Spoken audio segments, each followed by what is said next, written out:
পাকা কলা দিয়ে দারুণ মজার একটি পিঠা তৈরি করে দেখাচ্ছি। বাসায় পাকা কলা থাকলে কিন্তু খুব সহজেই এই পিঠাটা বানিয়ে খেতে পারবেন। তো কলার খোসাটা আমি ফেলে দিচ্ছি। আমি 3টা কলা দিয়ে এই পিঠাটা তৈরি করব, তবে আপনারা চাইলে কিন্তু বেশি কলা নিয়েও বানাতে পারেন। একটা বাটির মধ্যে কলাগুলো নিয়ে নিলাম।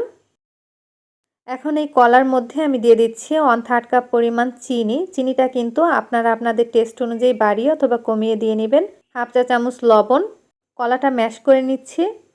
আর কলা ম্যাশ করে নিলেই কিন্তু চিনিটা অনেকটা গলে যাবে। আমি এখানে চিনির পরিমাণটা একটু বেশিই দিয়েছি। তো কলাটা ম্যাশ করে নেওয়া হয়ে গেছে। এবার এর মধ্যে দিয়ে দিচ্ছি 1/3 কাপ পরিমাণ সুজি, 1 টেবিল চামচ গুঁড়া দুধ। এবার গুঁড়া দুধ আর সুজিটা ভালো মতো কলার সাথে মেখে নিচ্ছি।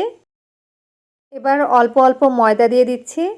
আপনারা চাইলে কিন্তু আটা দিয়েও এই পিঠাটা তৈরি করে নিতে পারবেন, তবে ময়দা দিয়ে করলে কিন্তু খেতে ভালো লাগবে।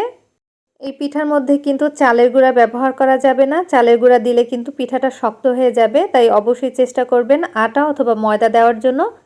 এখন দিয়ে দিচ্ছি নর্মাল পানি। এই পানি দিয়ে খুব ভালো মতো মেখে নিচ্ছি। তবে আপনারা চাইলে কিন্তু এই পিঠার মধ্যে ডিম ব্যবহার করতে পারেন। আজকে আমি কোনো ডিম দিব না, তাই অল্প পরিমাণে পানি দিয়ে দিলাম। পানিটা এমনভাবে দিতে হবে যাতে করে বেশি একটা নরম অথবা বেশি একটা পাতলা না হয়ে যায়। এখন দিয়ে দিলাম হাফ চা চামচ পরিমাণ বেকিং পাউডার। বেকিং পাউডারটা দিলে পিঠাটা অনেক ফুলকো হবে। মেখে নেওয়া হয়ে গেছে, এবার একটা পাশে রেখে দিচ্ছি। পিঠা ভাজার জন্য পরিমাণ মতো তেল দিয়ে দিলাম। তেলটা যখন হালকা গরম হয়ে গেছে, এখান থেকে অল্প পরিমাণে নিয়ে তেলের মধ্যে দিয়ে দিব। তবে আপনারা চাইলে কিন্তু চামচ দিয়েও এই কাজটা করে নিতে পারেন। আমি হাত দিয়েই করে নিচ্ছি।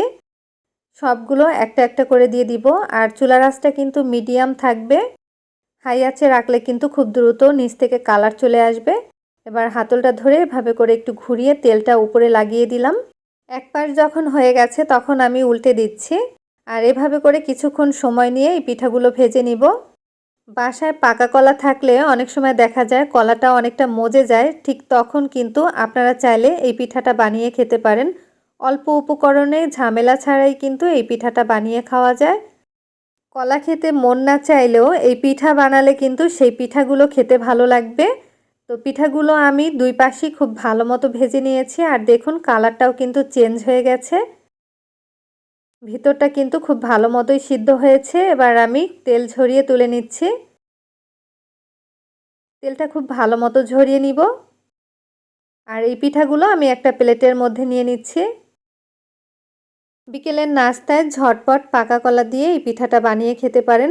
অনেক সময় দেখা যায় বাচ্চারা কলা খেতে পছন্দ করে না, তখন আপনারা চাইলে কিন্তু এই পিঠাটা বানিয়ে বাচ্চাদেরকে খাওয়াতে পারেন। পিঠা খেতে বাচ্চারা কিন্তু অনেক বেশি পছন্দ করবে। আজকের এই পিঠার রেসিপি কেমন হলো অবশ্যই কমেন্ট করে জানাবেন। ভিডিও ভালো লাগলে ভিডিওটি শেয়ার করবেন।